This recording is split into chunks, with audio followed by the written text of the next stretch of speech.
பேசினாரோ அந்த ஸ்பாட்டில் ஒரு 30 to 35 மீட்டர்ஸ்க்கு முன்னாடியே காரை ஸ்டாப் பண்ணி சொல்லி நம்ம கேட்டோம். பட் ஆனால் அங்கே இருக்கிற ஆர்கனைசர், அதாவது அந்த டிவிகேவுடைய அந்த ஒரு பரப்புரைக்கு ஒரு ஆர்கனைசர் இருப்பார்ல, அவர் வந்து அதை அலோவ் பண்ணல. அவர் வந்து உள்ள வரைக்குமே கொண்டு வந்து அங்கே நிறுத்தினார். ஸோ அப்படி நிறுத்தும் போது என்ன ஆச்சு அப்படின்னா, ஒரு வேவ், அங்கே ஒரு வேவ், அதாவது ஃபுல்லாக ஆக்குப்பைடாக இருக்குது, டைட்லி ஆக்குப்பைடு. ஸோ ஒரு ஒரு வேன் வந்து அங்கே போகுது அப்படின்னும் போது அப்படியே சுத்தமாக இங்கேயும் மக்கள் அலை வந்து மோத ஆரம்பிக்குது. அந்த மோத ஆரம்பிக்கிறதுல ஸோ நிறைய பேர் வந்து பார்த்திங்க அப்படின்னா அந்த இடத்துலேயே வந்து பார்த்திங்க அப்படின்னா கொஞ்சம் செதறி ஓட ஆரம்பிக்கிறாங்க, அங்கேயே கொஞ்சம் மயக்கம் ஆரம்பிக்கிறாங்க. அதில் ஒரு சில கூட்டம் வந்து என்ன பண்ணுறாங்க அப்படின்னா, இந்த டிஜிலாம் போட்டிருப்பாங்களே, ஸோ அந்த சைடில் போயிட்டு உள்ளே போகிறாங்க. அதை பார்த்து தான் வந்து இந்த டிஜி ஆப்ரேட்டருங்கிறது, டிஜியோட ஓனர் ஆப்ரேட்டர் வந்து என்ன பண்ணுறாருன்னா, டிஜியோட பவர் சப்ளையை கட் பண்ணுறாரு. அந்த டைம் கட் பண்ணும் போதே நிறைய பேர் இந்த இடத்துல மயக்கம் போட்டு ஆரம்பிச்சிட்டாங்க. அப்படி மயக்கம் போட ஆரம்பிக்கும் போது நிறைய ஆம்புலன்ஸ் வந்து உள்ளே வர ஆரம்பிக்குது. பட் உள்ளே வர ஆரம்பிக்கும் போது கூட வந்து டிவிகே சைட்லேருந்து வந்து பார்த்திங்க அப்படின்னா அதை ஸ்டாப் பண்ணுறாங்க.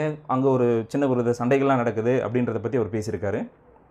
அடுத்தது இந்த நிகழ்வு நடந்ததுக்கப்புறம் வந்து பார்த்திங்க அப்படின்னா, மதுரை, சேலம், நாமக்கல் அண்ட் திண்டுக்கல் அண்ட் புதுக்கோட்டை இதிலேருந்து வந்து பார்த்திங்கன்னா ஆல்மோஸ்ட் வந்து பார்த்திங்கன்னா நர்ஸ் அண்ட் டாக்டர்ஸ் எல்லாத்தையும் இன்க்ளூடிங் வந்து பார்த்திங்கன்னா ஆல்மோஸ்ட் 150 ப்ளஸ் பீப்புள்ஸ் வந்து அதுக்காக வந்து நாங்கள் வந்து உடனே அரேஞ்ச் பண்ணியிருந்தோம்.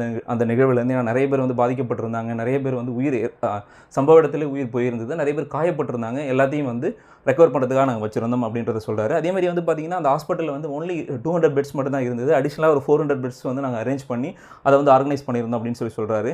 அதேமாதிரி வந்து திருச்சி திண்டுக்கல்லுடைய கலெக்டர்ஸ் வந்து அங்கே ஒரு சின்னதாக ஒரு ஹெல்ப் டெஸ்க் மாதிரி வச்சு, ஸோ அங்கே வந்து பார்த்திங்க அப்படின்னா எல்லாருமே ப்ராப்பராக வந்து என்ன சொல்கிறது, ப்ராப்பராக வந்து எல்லாருமே கரெக்டாக இங்கேருந்து போகிறாங்களா, இல்லை வேறு ஏதாவது விஷயம் இருக்கா, ஸோ அப்படின்றதெல்லாம் வந்து ஆர்கனைஸ் பண்ணி ப்ராப்பராக பண்ணிட்டு இருந்தாங்க. அதேமாதிரி வந்து எங்களுக்கு அங்கே வந்து கோல்டு ஸ்டோரேஜ் அப்படின்றது ஒன்றும் இல்லை.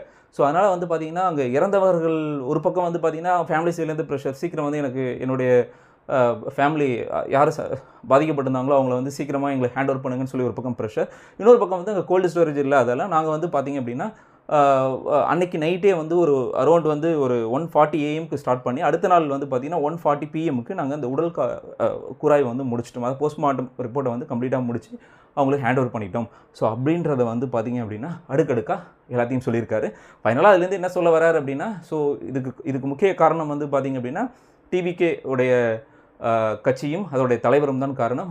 சரியான நேரத்தில் சரியான டைமில் அவர் அந்த ஸ்பாட்டில் வராததால் தான் இந்த விஷயம் நடந்திருக்கு அப்படின்றத தெளிவாக அவருடைய அறிக்கை மூலம் சொல்கிறாரு.